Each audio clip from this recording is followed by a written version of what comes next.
What do we got here then? Okay, just got our new Scag livery. Got it from the dealer. He just delivered it.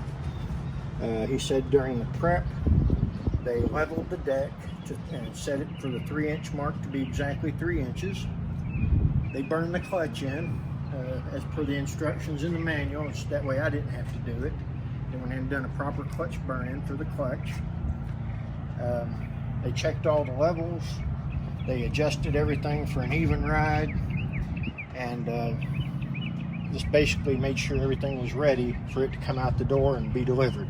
So it should be ready right now as it is. It should be set to cut the grass 3 inches high and not have to do anything.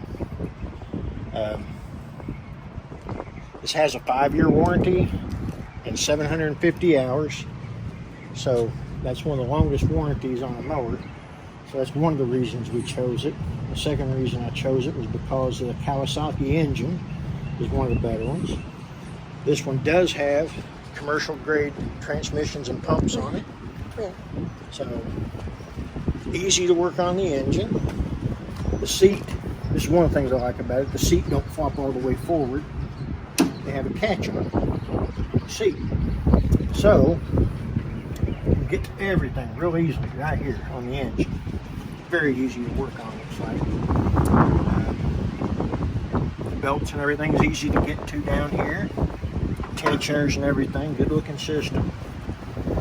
It does have springs on the seat instead of just sitting on a solid chunk of plastic, so that will absorb some of the bumps and whatnot. It's got fans. Each transmission has a fan for cooling on it, so that it keeps them cool. This has the 2800 series pumps and transmissions on it, so they are serviceable. They do have an oil filter that you have to change every now and then. I don't see where it is yet. I know it's supposed to have one somewhere. I like the fact it's got a gas gauge, which most of them don't. It does have a big gas tank, so I don't have to worry about running out of gas each time I start mowing the yard. I ain't going to run out of gas in the middle of my mowing. Got an easy little system for changing the oil. You just put a little tube here and run it down to your bucket, and then you just loosen this and then just pull the cap so it gets air to it. And then you can go inside and eat you a little bit of breakfast or something and wait on it to drain. Close it back off and you're drained and ready to change your oil. Air filter, real easy to get to the air filter. Here's the air filter. It's not a simple snap-on type filter, but they did make a thumb screw on it here, or a butterfly screw, so that you can loosen this and change the filter. Real easy to get to. So that's another nice thing about it.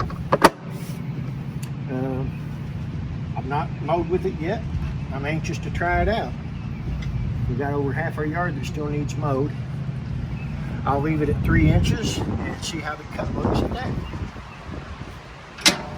How about here? Not a whole lot of controls. It's got your start, on and off. You turn it on, start it. This is to engage the mowing deck. This is your choke, your throttle, of course. You want it up here all the way to the fast when you're running. That way you have all the power you need. And your hour meter, of course, that will remind you when you need to service it. The battery is stored under here instead of under the seat, so it's a little easier to get to the battery that way.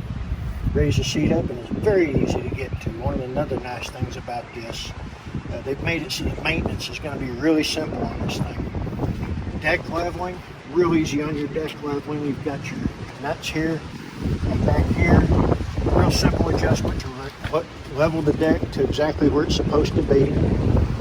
You have 1/4 inch increments on your cut height. This tells you what each hole is. 4.5 inches is your max height. 1.5 inches is your minimum mowing height. Most people like to cut around 3, and that's where it's set at right now, is around 3 inches.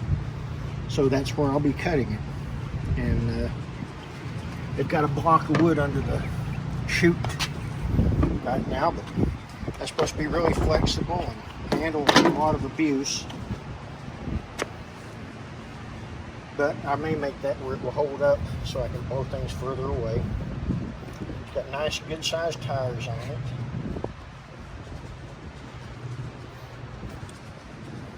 I looked at a lot of different mowers, and I settled on, I did not settle whatsoever.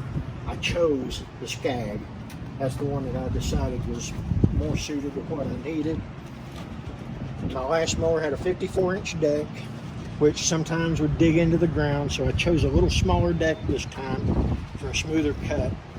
I wanted a 50-inch, but they didn't have this in 50. They had a 48, so that was close enough. Got a great deal on it from our local dealer, and I'm ready to start mowing.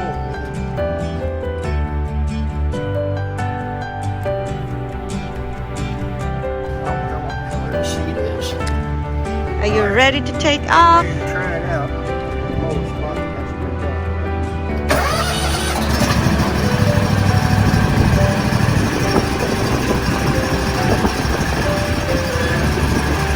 Deck adjustment right here. I go over something that's going to catch the blades, like a tree stump or a place where I cut a piece of old wood or something out there. Or if I see a rock, I can press down on the deck, raise the deck up, and go over any obstacles. So, I'm ready to go.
through wet stuff, it went through dry stuff, it went over the hills.